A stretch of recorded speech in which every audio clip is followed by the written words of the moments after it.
हर साल फरवरी में जब यूनियन बजट पेश किया जाता है तो पूरे देश की निगाहें उस एक फाइल पर टिक जाती हैं।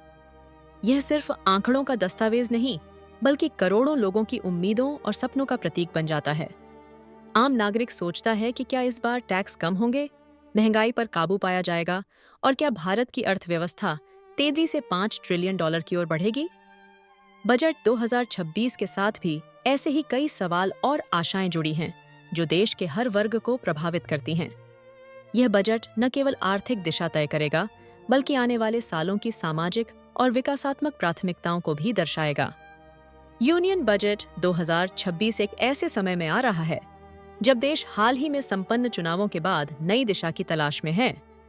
वैश्विक स्तर पर आर्थिक मंदी के संकेत और लगातार बढ़ती महंगाई ने आम आदमी की चुनौतियों को बढ़ा दिया है। युवाओं में बेरोजगारी की समस्या गंभीर बनी हुई है, जिससे सरकार पर रोजगार सृजन के लिए दबाव बढ़ा है। साथ ही आर्टिफिशियल इंटेलिजेंस और मैन्युफैक्चरिंग के क्षेत्र में वैश्विक प्रतिस्पर्धा तेज हो रही है, जिसमें भारत को अपनी नेतृत्व क्षमता साबित करनी है। इन सभी कारकों के बीच यह बजट देश की आर्थिक नीतियों को नया आयाम देने की जिम्मेदारी निभाता है। मध्यम वर्ग की उम्मीदें हर बजट में सबसे अधिक चर्चा का विषय रहती हैं। बजट 2026 से लोग खास तौर पर आयकर में राहत, स्टैंडर्ड डिडक्शन की सीमा बढ़ाने, सेक्शन 80C के तहत निवेश की सीमा में इजाफा और होम लोन के ब्याज पर अतिरिक्त छूट जैसी मांगें कर रहे हैं। बीते वर्षों में महंगाई और जीवन यापन की लागत बढ़ने से इन राहतों की आवश्यकता और भी महसूस की जा रही है। सरकार से अपेक्षा है कि वह इन क्षेत्रों में सकारात्मक कदम उठाकर मध्यम वर्ग को आर्थिक रूप से मजबूत बनाएगी। यदि इन मांगों को बजट में जगह मिलती है, तो इससे न केवल उपभोक्ता खर्च में वृद्धि होगी, बल्कि आर्थिक विकास को भी बल मिलेगा। महंगाई का सीधा असर आम लोगों की रोजमर्रा की जिंदगी पर पड़ता है। सरकार इस बार LPG सिलेंडर पर सब्सिडी लौटाने जैसे कदमों पर विचार कर रही है, जिससे रसोई का बजट थोड़ा हल्का हो सके। पेट्रोल और डीजल पर टैक्स में कटौती की संभावनाएं भी चर्चा में हैं, ताकि परिवहन लागत कम हो और इसका लाभ उपभोक्ताओं तक पहुंचे। आवश्यक वस्तुओं पर GST दरों को तर्कसंगत बनाने की दिशा में भी प्रयास किए जा सकते हैं, जिससे जरूरत की चीजें सस्ती हों। साथ ही खाद्य महंगाई को नियंत्रित करने के लिए आपूर्ति श्रृंखला को मजबूत करने और भंडारण सुविधाओं में सुधार जैसे उपायों पर जोर दिया जा सकता है। किसानों और ग्रामीण भारत की उम्मीदें इस बजट में खास स्थान रखती हैं। किसान न्यूनतम समर्थन मूल्य यानी MSP की कानूनी गारंटी की मांग कर रहे हैं, जिससे उनकी फसल की कीमत सुनिश्चित हो सके। साथ ही प्रधानमंत्री किसान सम्मान निधि के तहत मिलने वाली राशि में बढ़ोतरी की अपेक्षा भी है, ताकि छोटे और सीमांत किसानों को सीधा लाभ मिल सके।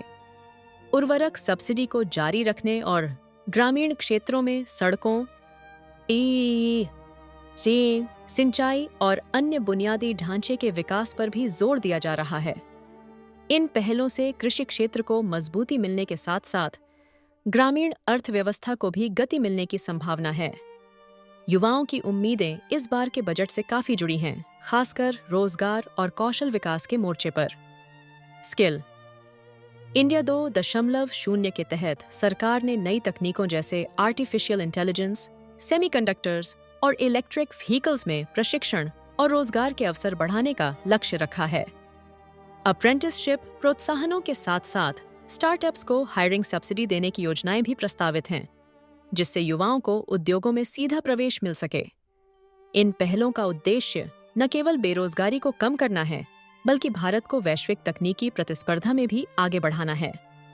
इससे आने वाले वर्षों में युवाओं के लिए नए और विविध रोजगार विकल्प खुलने की उम्मीद है।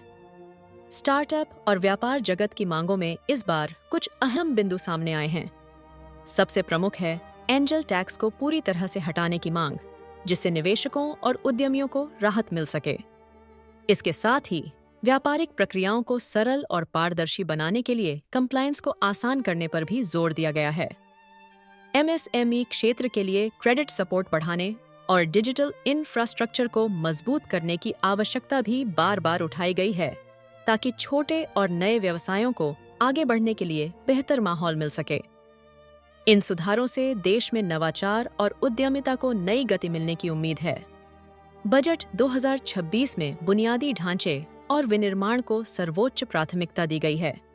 सरकार ने पूंजीगत व्यय में उल्लेखनीय वृद्धि की है ताकि सड़कों, रेलवे और बंदरगाहों जैसी परियोजनाओं को गति मिल सके। मेक इन इंडिया 2.0 पहल के तहत घरेलू विनिर्माण को प्रोत्साहित करने के लिए नए प्रोत्साहन और नीतिगत सुधार किए गए हैं। रक्षा विनिर्माण में आत्मनिर्भरता बढ़ाने के लिए विशेष फंडिंग और तकनीकी सहयोग की व्यवस्था की गई है।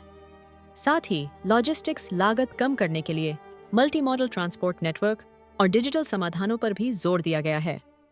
स्वास्थ्य और शिक्षा क्षेत्र से इस बार बजट को लेकर कई अहम उम्मीदें जुड़ी हैं।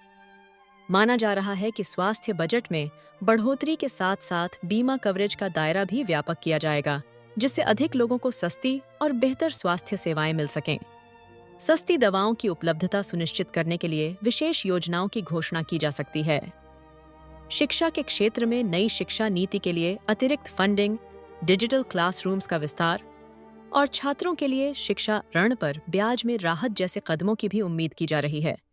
इन पहलों का उद्देश्य देश के युवाओं को बेहतर अवसर और समावेशी विकास प्रदान करना है। ग्रीन इकोनॉमी और भविष्य की तकनीकों को बढ़ावा देने के लिए सरकार ने कई महत्वपूर्ण कदम उठाए हैं। इलेक्ट्रिक वाहनों के लिए सब्सिडी और नवीकरणीय ऊर्जा परियोजनाओं को प्रोत्साहन देने से देश में स्वच्छ ऊर्जा की ओर तेजी से बदलाव देखा जा रहा है। ग्रीन हाइड्रोजन के विकास के लिए विशेष योजनाएं शुरू की गई हैं, जिससे ऊर्जा, आत्मनिर्भरता और पर्यावरण संरक्षण दोनों को बल मिलेगा। साथ ही जलवायु प्रतिरोधी इंफ्रास्ट्रक्चर के निर्माण पर भी जोर दिया जा रहा है, ताकि देश प्राकृतिक आपदाओं के प्रभाव को कम कर सके। इन पहलों से भारत की अर्थव्यवस्था सतत और पर्यावरण के अनुकूल दिशा में आगे बढ़ रही है। बजट 2026 के सामने कई महत्वपूर्ण जोखिम और चुनौतियां हैं, जिनका समाधान करना सरकार के लिए आवश्यक है। राजकोषीय घाटे पर नियंत्रण बनाए रखना एक बड़ी प्राथमिकता है, ताकि आर्थिक स्थिरता बनी रहे। वैश्विक मंदी का असर भारतीय अर्थव्यवस्था पर भी पड़ सकता है, जिससे निर्यात और निवेश प्रभावित हो सकते हैं। रुपये की अस्थिरता और कच्चे तेल की कीमतों में उतार चढ़ाव भी बजट प्रबंधन के लिए चुनौतीपूर्ण साबित हो सकते हैं। इन सभी कारकों को संतुलित रखते हुए सरकार को विवेकपूर्ण आर्थिक नीतियां अपनानी होंगी। यूनियन बजट 2026 केवल आंकड़ों की एक सूची नहीं, बल्कि भारत के भविष्य की रूपरेखा के रूप में देखा जा रहा है। यह बजट तय करेगा कि क्या देश की आर्थिक नीतियां आम नागरिक के जीवन में वास्तविक बदलाव ला पाएंगी या नहीं। सवाल यही है कि क्या यह बजट सिर्फ और वादों तक सीमित रहेगा, या फिर शिक्षा, स्वास्थ्य, रोजगार और विकास के मोर्चे पर ठोस सुधार लेकर आएगा। आने वाले समय में यही बजट देश की दिशा और आम लोगों की उम्मीदों को आकार देगा।